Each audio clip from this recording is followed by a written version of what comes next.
नमस्ते प्यारे बच्चों, क्या हाल है बेटा। आई होप आप लोग हमेशा की तरह बहुत ही मजे में होगे, एंजॉय कर रहे होगे बेटा अपनी स्टडी और अपने प्रिपरेशन को। आप सभी लोगों का बहुत बहुत स्वागत है लर्न इन के इस खूबसूरत प्लेटफॉर्म पे। लर्न इन मतलब learn right in the right environment. हमारा मतलब है कि बच्चों को केवल पढ़ाई की बात की जाए, बाकी कोई और बकवास ना की जाए। तो बेटा आज की इस PYQ सीरीज में हम लोग डिस्कस करने वाले हैं PYQ of the chapter atomic structure. जो भी अभी रिसेंटली जो हमारा JEE मेंस का फर्स्ट अटेम्प्ट हुआ था, उसमें एटॉमिक स्ट्रक्चर के जितने भी क्वेश्चन आए हैं उसको आज हम लोग इस क्लास में डिस्कस करने वाले हैं। तो बिना टाइम गवाए जल्दी से स्टार्ट करते हैं। तो बेटा फर्स्ट क्वेश्चन है यहाँ पे, the electric discharge is pass through the hydrogen gas and hydrogen dissociate into the H atom and the energetically excited atom emits the discrete frequency। ये स्टेटमेंट 1 है। तो ये बात बिल्कुल सही है बेटा। अगर हमने हाइड्रोजन मॉलिक्यूल को एनर्जी देके हाइड्रोजन एटम में कन्वर्ट कर दिया। अब क्योंकि एनर्जी मिली है तो इलेक्ट्रॉन जो होंगे वो डिफरेंट एक्साइटेड स्टेट में होंगे, और जब भी वो ग्राउंड स्टेट में आएंगे तो हो सकता है किसी एक एटम का इलेक्ट्रॉन 4 से ग्राउंड में आए, तो उससे रिलीज होने वाली फ्रीक्वेंसी और वेवलेंथ डिफरेंट होगी। हो सकता है किसी का 3 से 1 में आए, किसी का 2 से 1 में आए, किसी का 8 से 4 में आए, किसी का 8 से 6 में आए। तो ऐसे बहुत सारे डिफरेंट एनर्जी के ट्रांजिशन होंगे। तो पहला स्टेटमेंट सही हो रहा है क्योंकि ये बोलता है excited atom emit discrete frequency. बहुत सारी फ्रीक्वेंसीज यहाँ पे आएंगी, लेकिन जो वो आएंगी वो फिक्स आएंगी बोर्स एटॉमिक मॉडल के हिसाब से। जो स्पेक्ट्रम में लाइन आती हैं उन्हीं के करस्पॉन्डिंग एनर्जी आने वाली है। फिर दूसरा बोला है frequency of second line of He+2 is equal to the first line of the hydrogen atom। तो देख लेते हैं बेटा हमारे पास क्या है। हमारे पास एनर्जी का फार्मूला होता है, क्योंकि एनर्जी इज डायरेक्टली फ्रीक्वेंसी, तो हम एनर्जी वाले फार्मूले से निकाल लेते हैं। अगर उनकी एनर्जी सही होगी, सेम होगी, तो फ्रीक्वेंसी भी सेम होगी। क्या फार्मूला है हमारे पास? ये फार्मूला है हमारे पास E0 Z² 1/N1² -1/N2²। एक बार इसको पहली वाली इंफॉर्मेशन के लिए लिखते हैं। क्या है? E0 Z²। हीलियम के लिए Z² की वैल्यू पे हम रखेंगे Z = 2। और बाल्मर सीरीज है, बाल्मर सीरीज के लिए क्या लिखेंगे? बाल्मर सीरीज मतलब इलेक्ट्रॉन सेकंड शेल में आ रहा है। कहां से आ रहा है? फर्स्ट लाइन का मतलब 3 से सेकंड लाइन का, सेकंड बाल्मर का। सेकंड लाइन का मतलब क्या है? 4 से वो 2 में आ रहा है। ये वॉल्मर सीरीज के लिए हो गई। और देख लेते हैं क्या ये वैल्यू हमारे को इक्वल आने वाली है first line of the Lyman series for the hydrogen atom. तो हाइड्रोजन एटम के लिए Z की वैल्यू कितनी आएगी? Z की वैल्यू आती है 1। ठीक है। और पहली लाइन लाइमन सीरीज की कब आएगी? जब इलेक्ट्रॉन 1 में आएगा। पहली लाइन का मतलब क्या है? इलेक्ट्रॉन 2 से 1 में आ रहा है। अब इसको देख लेते हैं। E0 से E0 कैंसिल हो जाएगा, ये आ जाएगा 4 1/4 -1/16। और यहाँ पे आ जाएगा बेटा सिंपली 1/1 -1/4। यहाँ से हम लोग 4 कॉमन ले सकते हैं, ये आ जाएगा 4/4 1/1 -1/4। ये बेटा दोनों कैंसिल आउट हो गए, और ये सिंपली 1 -1/4, और राइट साइड में भी क्या है? 1 -1/4। तो स्टेटमेंट 1 भी सही हो रहा है और स्टेटमेंट 2 भी सही है। दोनों ही स्टेटमेंट करेक्ट है। तो इस क्वेश्चन का हमारा करेक्ट आंसर होगा 1। ठीक है, चलते हैं नेक्स्ट क्वेश्चन पे। नेक्स्ट क्वेश्चन में देखिए, following transition are made by the hydrogen by an electron in the hydrogen like species, find the energy order of the emitted photon. तो देखो बेटा, जैसे हमने देखा था अभी एनर्जी का फार्मूला क्या होता है? Delta E = E0 Z² 1/N1² -1/N2²। ठीक है। क्योंकि देखो बेटा यहाँ पे सिमिलर एटम है, सिमिलर एटम है तो Z की वैल्यू सबके लिए 1 आएगी। ठीक है। और क्योंकि E0 तो कांस्टेंट है, जैसे ये इसकी वैल्यू कितनी होती है? इलेक्ट्रॉन वोल्ट में इसकी वैल्यू होती है 13.6, तो E0 की वैल्यू भी कांस्टेंट है, ये भी कांस्टेंट, ये भी कांस्टेंट। तो इसका मतलब डेल्टा E की जो वैल्यू होगी वो डायरेक्टली प्रोपोर्शनल आएगी 1/N1² -1/N2² की वैल्यू पे। अब इसको बेटा कैलकुलेट करते हैं फर्स्ट के लिए, delta E for the A option. ये आ जाएगा बेटा लाइमन सीरीज की पहली लाइन की बात हो रही है, तो इलेक्ट्रॉन 1 में आ रहा होगा। पहली लाइन का मतलब इलेक्ट्रॉन 2 से 1 में आ रहा होगा। ठीक है। ये हमारे पास आ जाएगा delta EA directly proportional to 1 minus 1/4। ठीक है, इसके बाद दूसरी वाली की लिंक देखते हैं, डेल्टा ई बी, ये डायरेक्टली प्रोपोर्शनल होगा बेटा, बाल्मर सीरीज की बात हो रही है, मतलब इलेक्ट्रॉन 2 में आ रहा होगा। कहां से 2 में आ रहा होगा, ये सेकंड लाइन की बात हो रही है। 3 से 2 में आएगा, पहली लाइन बाल्मर सीरीज की आएगी, और अगर 4 से 2 में आएगा तो वो दूसरी लाइन आएगी। तो यहाँ पे हम लिखेंगे 1/4, और ये हमारे पास आ जाएगी वैल्यू, डायरेक्टली प्रोपोर्शनल ये आ जाएगा 1/4 माइनस 1/16। अब थर्ड की देखते हैं, डेल्टा ई सी, ये डायरेक्टली प्रोपोर्शनल आएगा। पार्शियल सीरीज का मतलब इलेक्ट्रॉन 3 में आ रहा है, तो 1/3 स्क्वायर, ये सीधे सीधे एकदम 1/9 हो जाएगा। और यहाँ पे कौन सी बात हो रही है, थर्ड लाइन की। तो अगर इलेक्ट्रॉन 4 से 3 में आएगा, पहली लाइन पार्शियल सीरीज की, 5 से 3 में आएगा, दूसरी लाइन पार्शियल सीरीज की, और इलेक्ट्रॉन अगर 6 से 3 में आएगा तो तीसरी लाइन पार्शियल सीरीज की आएगी। मतलब क्या लिखेंगे, 1/6 स्क्वायर 1/36। अब delta E for the D calculate कर लेते हैं, ये डायरेक्टली प्रोपोर्शनल आएगा बेटा। इसमें क्या देखा है, फोर्थ लाइन ब्रैकेट सीरीज की।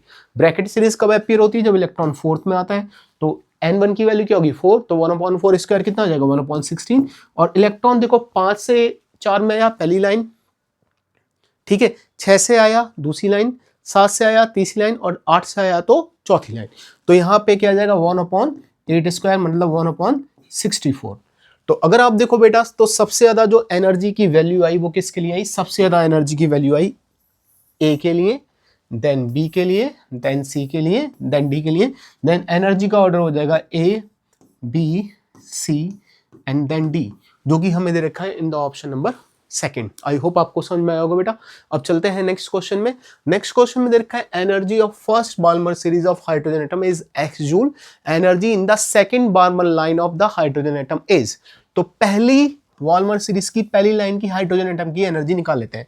क्या फॉर्मूला है, delta E is equal to E not की वैल्यू, ठीक है, और हमारे पास कौन सा है, हाइड्रोजन एटम है, तो यहाँ पे किसकी वैल्यू हो जाएगी, 1 स्क्वायर, ठीक है, first line of first Balmer line, मतलब 1/2 स्क्वायर माइनस 1/3 स्क्वायर, क्योंकि इलेक्ट्रॉन का मतलब है बाल्मर सीरीज की पहली लाइन कब अपीयर होगी, जब इलेक्ट्रॉन 3 से 2 में आएगा। तो क्या आ जाएगा, delta E is equal to, delta E की वैल्यू भी हमें दे रखी, तो सीधे सीधे अब वही पुट कर लेते हैं, X is equal to E not, ये कितना आया 1/4 माइनस 1/9, ये कितना आ जाएगा, ये आ जाएगा बेटा अपने पास 5 ई नॉट बाई 36। तो ई नॉट की वैल्यू कितनी आ गई, ई नॉट की वैल्यू हमारे पास आ जाएगी 36, ई नॉट की वैल्यू होगी 36 अपॉन एक्स अपॉन 5। ये वैल्यू हमारे पास ई नॉट की आ जाती है। इसके बाद जब हम सेकंड के लिए देखते हैं, अब ये वाला देखते हैं, ये हो जाएगा delta E is equal to E not, ठीक है, यहां पे भी जेड स्क्वायर लिख लेते हैं, जेड स्क्वायर क्योंकि हाइड्रोजन एटम है 1 ही होगा, ठीक है, 1 का स्क्वायर। और कौन सी, second line of Balmer series, second line Balmer series कब आएगी, जब इलेक्ट्रॉन 2 में आएगा, कहां से आएगा, 4 से।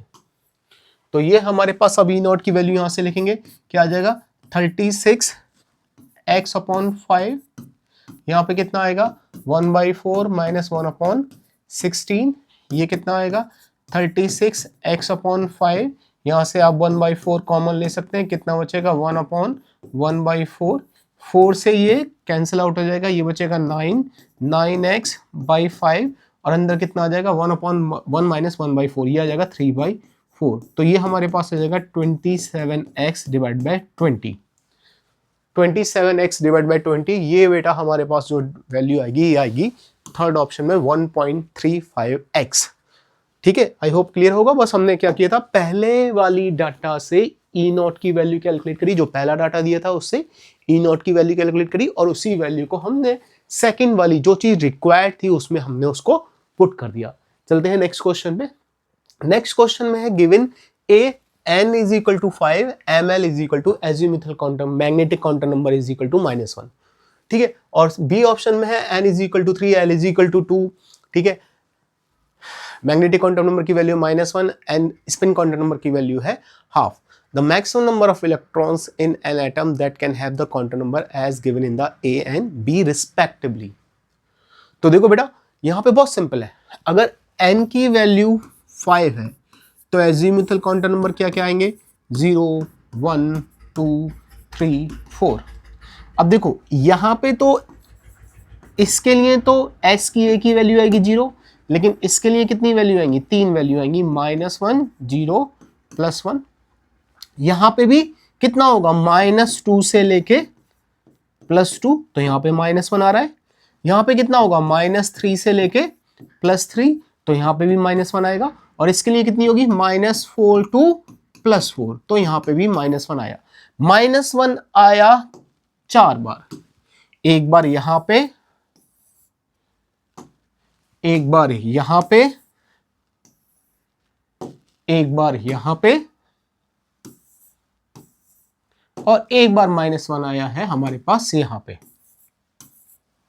तो 4 ऑर्बिटल हमारे पास आ गए, 4 ऑर्बिटल आ गए। एक ऑर्बिटल में कितने इलेक्ट्रॉन आते हैं, 2, तो 4 ऑर्बिटल में कितने इलेक्ट्रॉन आएंगे, 8। तो यहां पे इस वाले केस में टोटल कितने इलेक्ट्रॉन पॉसिबल है, टोटल इलेक्ट्रॉन यहां पे पॉसिबल है 8।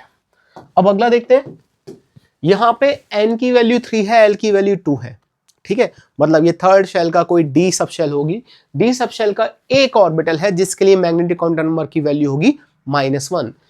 d सब शेल का -2 -1 0 +1 n +2 एक ऑर्बिटल लेना है जिसके लिए मैग्नेटिक क्वांटम नंबर की वैल्यू कितनी है, -1। और इसमें भी वो इलेक्ट्रॉन जिसका स्पिन अप हो, जिसके लिए स्पिन क्वांटम नंबर की वैल्यू कितनी है, +12। तो बेटा ऐसा तो केवल एक ही इलेक्ट्रॉन पॉसिबल है, क्योंकि सारे के सारे इलेक्ट्रॉनों के लिए क्वांटम नंबर यूनिक होते हैं, और ये हमें एक यूनिक क्वांटम नंबर दे रखा है, और यूनिक क्वांटम नंबर किसी एक इलेक्ट्रॉन के लिए ही पॉसिबल है। तो हमारा आंसर, पहले वाले केस में 8 इलेक्ट्रॉन आए, दूसरे वाले केस में 1 इलेक्ट्रॉन आया, तो हमारा आंसर होगा 8n1। चलते हैं बेटा नेक्स्ट क्वेश्चन पे। नेक्स्ट क्वेश्चन में दे रखा है, which of the following statements regarding the energy of stationery state is true for the following one electron system. Single electron system की बेटा एनर्जी के बारे में पूछा है, बहुत ही सिंपल क्वेश्चन है। आप देखो बोर्स मॉडल के बहुत सारे क्वेश्चन आ रहे हैं, आपने जैसे देखा है तो याद रखना कि बेटा अभी हमने जितने क्वेश्चन डिस्कस किए बोर्स एटॉमिक मॉडल के ही हैं, तो कहीं ना कहीं आप सोच सकते हो कि सेकंड अटेम्प्ट में भी इसी तरीके के क्वेश्चन आने वाले हैं, तो अपनी प्रिपरेशन को उसी के अकॉर्डिंग करेंगे, ठीक है। तो यहाँ पे बेटा सबसे पहले तो स्टेशनरी सेल की एनर्जी का फॉर्मूला देखते हैं। स्टेशनरी सेल की एनर्जी का फॉर्मूला होता है बेटा, ये आता है E0 minus E0 Z² n²। ये हो सकता है 13.6 Z² इलेक्ट्रॉन वोल्ट पर एटम। 1 इलेक्ट्रॉन वोल्ट की वैल्यू हमें पता है 1.9 इंटू 10⁻⁻, 1.6 इंटू 10⁻⁻19 जूल होती है। तो अगर हम उसको सॉल्व करें तो ये जो हमारे पास फार्मूला आएगा, ये वाला फार्मूला आ जाएगा, delta E = 2.16 into 10⁻⁻18 Z² joule पर एटम। और हमसे इस क्वेश्चन में जूल पर एटम में ही पूछा है, तो पहला ऑप्शन चेक करते हैं। ए ऑप्शन, ए ऑप्शन में हमें दे रखा लिथियम, लिथियम +2, Z की वैल्यू होगी 3, और थर्ड ऑर्बिटल मतलब N की वैल्यू भी क्या होगी 3। तो फॉर्मूला लिखते हैं, डेल्टा E = 2.16 इंटू 10⁻⁻18, ठीक है। अब Z² की वैल्यू कितनी होगी, 3 का स्क्वायर, और n² की वैल्यू भी क्या होगी 3 का स्क्वायर जूल पर एटम, जूल पर एटम, ठीक है। तो यहां पे देखो बेटा 3 से 3 स्क्वायर कैंसिल आउट हो गया, आपके पास क्या है, आपके पास आया ये 2.16 इंटू 10⁻⁻18 जूल पर एटम। और ऑप्शन देख लेते हैं, हमारे पास एक ऑप्शन है जिसमें अगर हम इसको चाहें, और ऑब्वियसली बेटा ये सारी वैल्यू जो आएंगी ये नेगेटिव आएंगी, क्योंकि हमारे पास इलेक्ट्रॉन की जो एनर्जी होती है, जब भी वो इलेक्ट्रॉन बॉन्डेड है न्यूक्लियस से, हमेशा उसकी एनर्जी नेगेटिव आएगी। तो अब इसको हम चाहे ऐसे लिख सकते हैं, -21.6 इंटू 10⁻⁻19 जूल पर एटम। और ये बेटा कौन से ऑप्शन में दे रखा है, ये हमें दे रखा है in the option number A. तो हमारा बेटा पहला ही ऑप्शन सही हो गया। अगर आप चाहो तो बाकी सारे ऑप्शन भी ट्राई कर सकते हो, लेकिन हमें अभी अपना पहला ऑप्शन मिल चुका है, तो बाकी सारे आप लोग आराम से ट्राई करना, ये इनमें से कोई भी मैच नहीं होगा। चलते हैं बेटा नेक्स्ट क्वेश्चन पे। इस क्वेश्चन में दे रखा है, ये फोटो इलेक्ट्रिक इफेक्ट का क्वेश्चन है। इस क्वेश्चन में दे रखा है two metal surfaces a monochromatic light of 6 electron volt was incident, they have the ratio of their work function and maximum kinetic energy as psi1 by psi2 1/2 and kinetic energy 1 by divided by kinetic energy 2 is the 2.62 divided by 1 and हमें psi1 and psi2 की value देखनी है। तो बेटा सबसे पहले सोचते हैं करना क्या है, पहले फोटो इलेक्ट्रिक को याद करो। इसमें क्या होता है, एनर्जी ऑफ फोटोन ये दो पार्ट में डिवाइड होती है, एक वर्क फंक्शन में और एक साथ में काइनेटिक एनर्जी मैक्सिमम। ठीक है, तो यहां से हम क्या लिख सकते हैं, यहां से लिख सकते हैं के E is equal to E minus E not. अब दोनों का रेशियो ले लेते हैं, के ई 1 डिवाइडेड बाय के ई 2, ये वैल्यू देखिए 2.62 डिवाइड बाय 1। कितना एनर्जी का फोटोन गिरा, 6 का गिरा। पहले के केस में वर्क फंक्शन कितना था, psi1, और दूसरे के केस में वर्क फंक्शन कितना था, psi2। अब यहां से अगर आप देखो बेटा, इसको क्रॉस मल्टीप्लाई करोगे तो क्या आ जाएगा, ये आ जाएगा psi2 is equal to 2 psi1। psi2 की वैल्यू को 2 psi1 लिखेंगे तो ये हमारे पास आ जाएगा 2.62 डिवाइडेड बाय 1। यहां पे क्या आ जाएगा 6 minus psi1 divide by 6 minus 2 psi2। अब इसको क्रॉस मल्टीप्लाई करेंगे, क्या आएगा, क्रॉस मल्टीप्लाई करने पे हमारे पास आ जाएगा 2.62 multiplied by 6 minus 2 psi1, cross multiplication हो गया, और यहां पे आ गया 6 माइनस psi1। इसको करते हैं बेटा जरा, ये 12 1 36 37 3 12 3 15 15.72 ये आ गया। ठीक है, और इधर देखते हैं क्या आएगा, 2 से मल्टीप्लाई करते हैं तो ये आ जाएगा 4 2 5 psi1 is equal to 6 minus psi1। अब थोड़ा सा रीअरेंज करेंगे, ये आ जाएगा 15.72 minus 6 is equal to 4.24 psi1 minus psi1। ये हमारे पास आ जाएगा बेटा 9.72, और ये हमारे पास आ जाएगा 4.24 psi1। psi1 की वैल्यू कितनी आ गई, psi1 की वैल्यू हो गई 9.72 डिवाइड बाय 4.24, और ये वैल्यू हमारे पास आ जाएगी 2.292।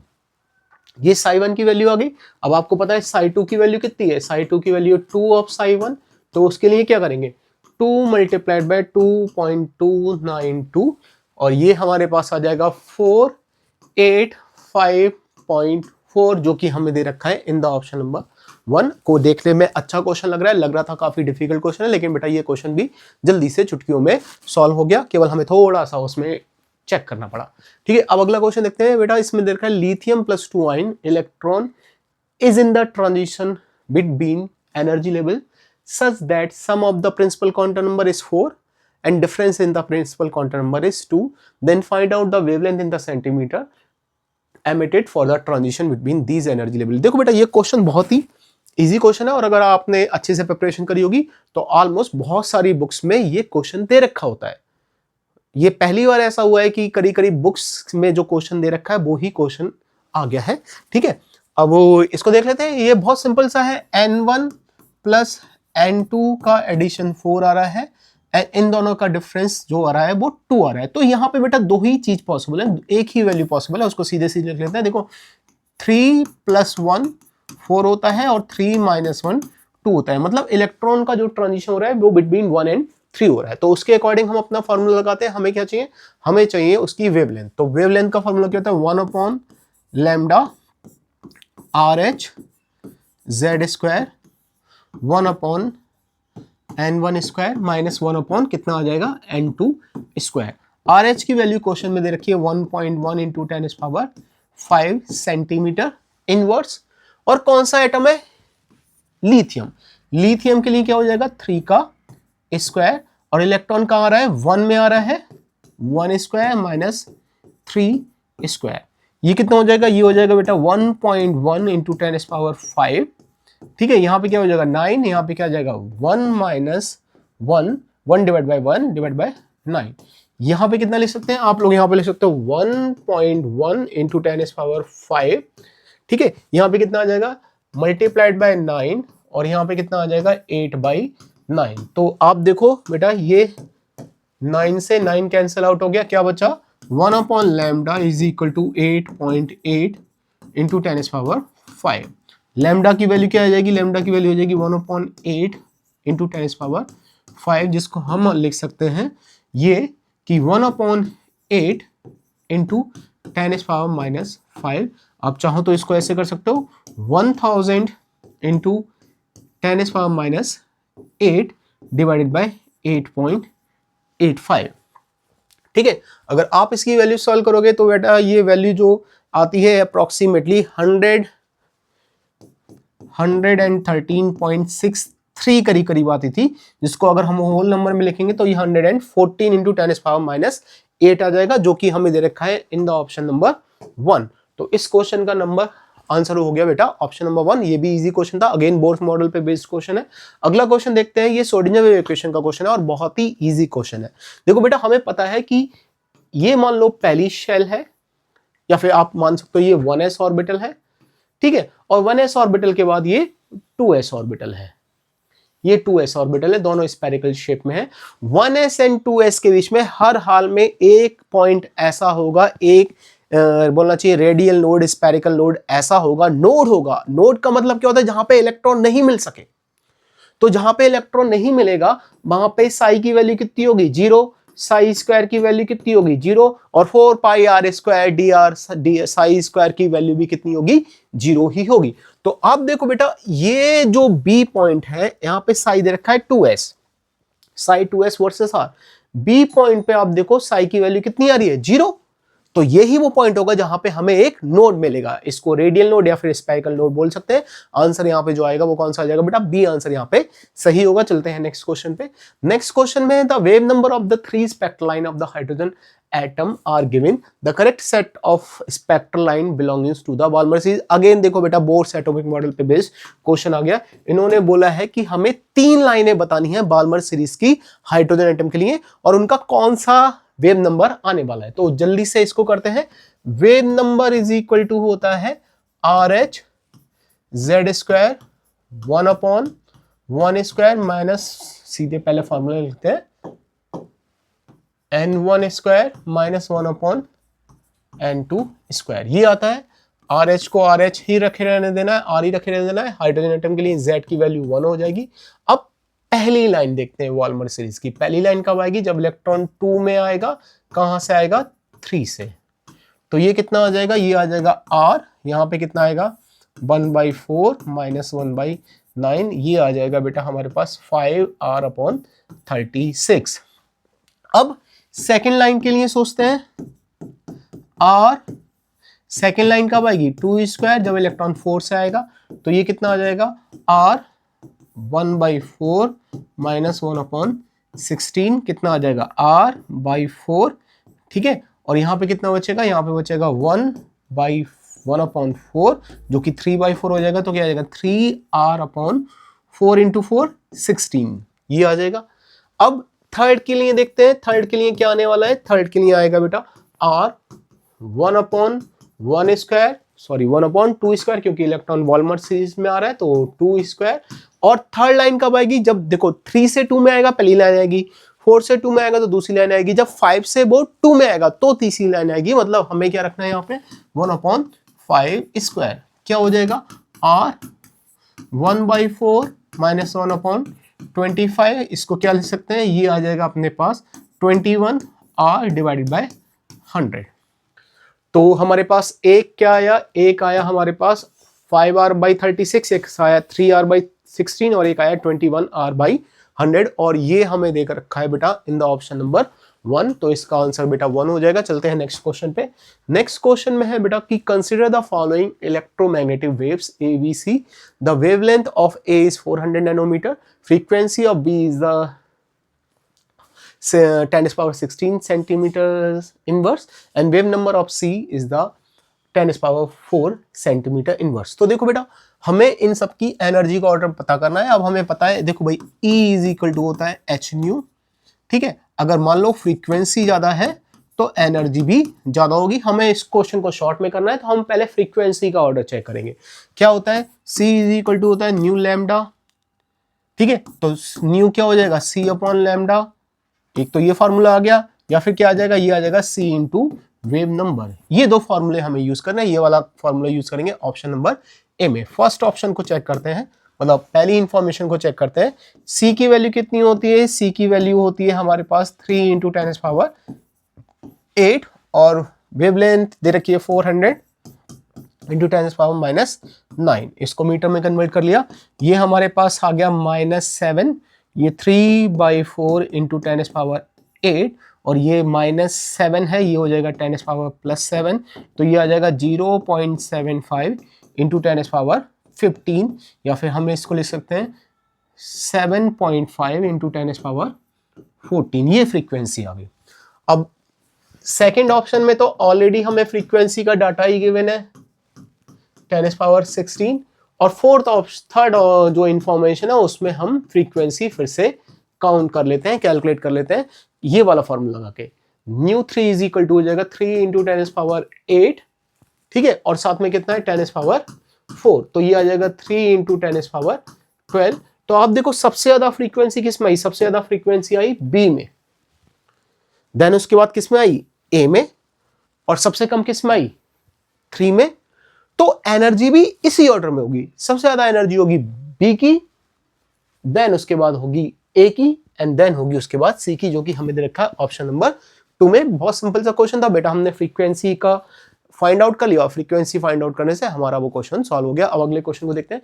2 positively charge particle are accelerated by the 2 kilo electron volt. The mass of particle m1 is the 1 AMU and m2 is the 4 AMU और the de Broglie wavelength, ठीक है, is x time of the second particle m2, the determine the value of x। तो देखो बेटा de Broglie wavelength का formula क्या होता है, ये होता है h/√2mke, क्योंकि यहां पे देखो बेटा h कांस्टेंट है, ठीक है, 2 कांस्टेंट है और दोनों की काइनेटिक एनर्जी, दोनों पार्टिकल की काइनेटिक एनर्जी भी कांस्टेंट है। तो ये सारी चीजें तो कांस्टेंट होगी, तो हमारे पास क्या बचा, हमारे पास बचा lambda is directly proportional to √m। अब फॉर्मूला लगा दें λ1 बाई λ2, तो ये क्या आ जाएगा, ये आ जाएगा √m2 बाई m1। ये वैल्यू कितनी है 4/1। इससे क्या होगा, इससे हमारी λ1 बाई λ2 की वैल्यू आ गई 2/1 और λ1 इज इक्वल टू हो गया 2λ2। और ये ही हमसे वैल्यू पूछी है, इन्होंने कहा λ1 इज x टाइम ऑफ λ2, तो x की वैल्यू क्या आ गई, x की वैल्यू बेटा 2 हमारे पास आ जाएगी। इस क्वेश्चन का आंसर होगा 2। ये बेटा हमारे पास क्वेश्चन थे जो कि एटॉमिक स्ट्रक्चर के थे। आई होप हमने शॉर्ट टाइम में बिल्कुल टू द पॉइंट बात करके इन सारे क्वेश्चनों को एक्सप्लेन किया है। और मैं चाहूंगा बेटा अगर आपको किसी भी पॉइंट में, किसी भी टॉपिक में कोई भी डाउट हो या फिर कोई भी डाउट रह गया हो, तो प्लीज हमसे कांटेक्ट करिए, हमारी टीम आपसे कांटेक्ट करेगी और आपकी प्रॉब्लम का सलूशन हर हाल में मिलेगा। आज के लिए इतना ही था बच्चों, अब मिलेंगे अपनी नेक्स्ट क्लास में, तब तक आप एंजॉय करते रहिए अपनी स्टडी को। For this time thank you and good bye प्यारे बच्चों।